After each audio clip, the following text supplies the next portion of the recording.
Thank you, Madam Councilwoman. Doesn't that sound good?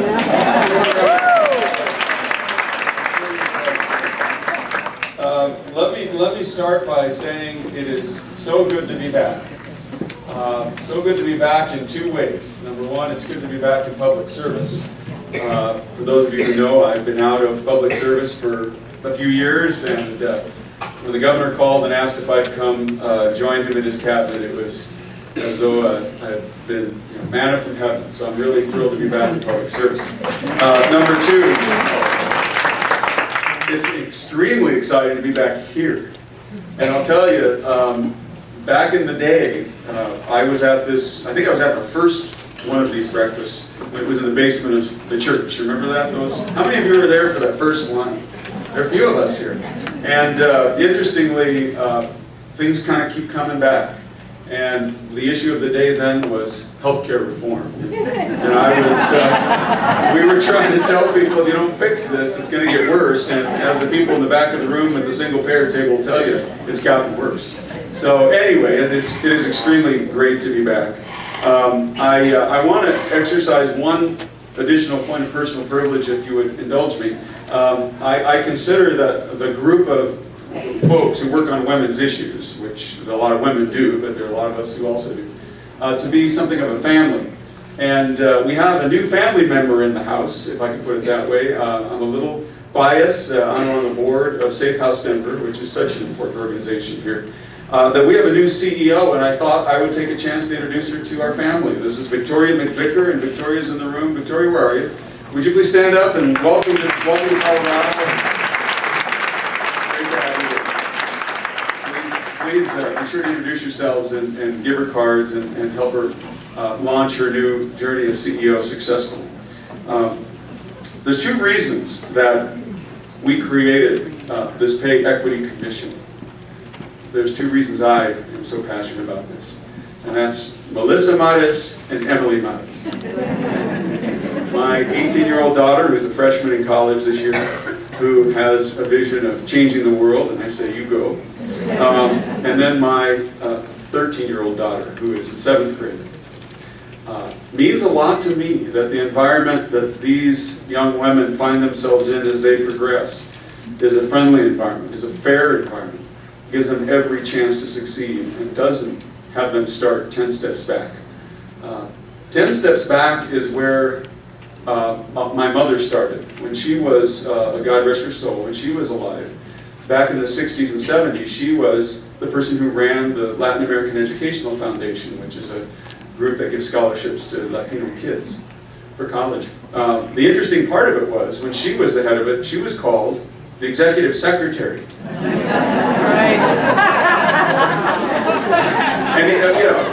And I thought that, but she ran the place. She interviewed the students, she helped raise the money, she did it all. And interestingly, today, she would be the executive director. Although what's interesting is, as I'm about to talk about, she may have gotten the title here in the year 2008, but I don't know if it changes some of the dynamics of what she would have faced.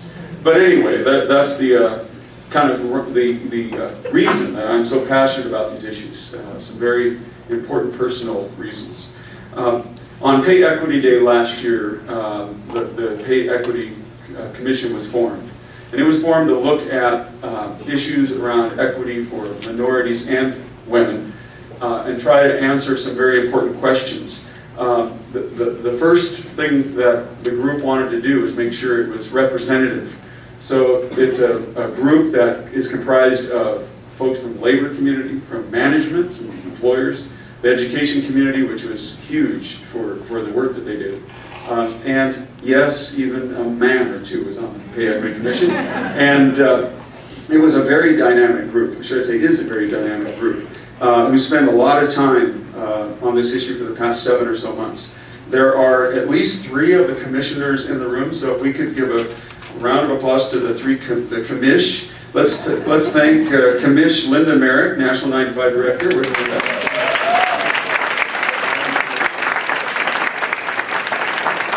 From the Colorado Center for Law and Policy, Liz Fetter here, Madam Commish.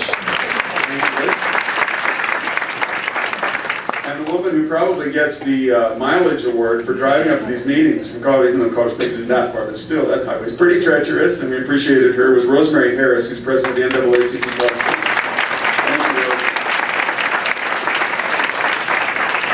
Are there any other commissioners in the House who I may have missed?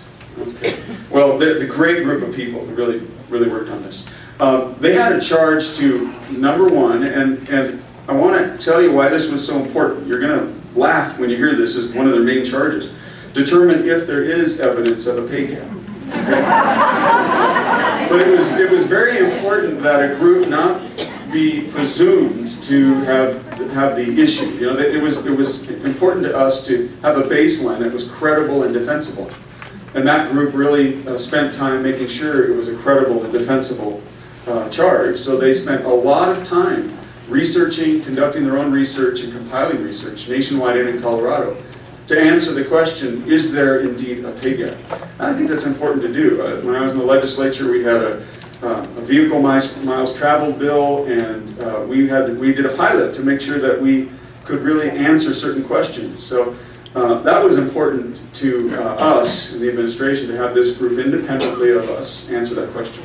And then, of course, if they found evidence, they were to investigate policies and practices that help address the pay gap. And then next step is recommendations. So these folks did a lot of work over the last 7 months. A lot of cussing and discussing because it was a very balanced group. They were bipartisan. They were both sides of the aisle. They were everywhere, and it really, I think, resulted in some pretty healthy. You know, as the women legislators just explained, having this dance is pretty important to have all these different opinions out there.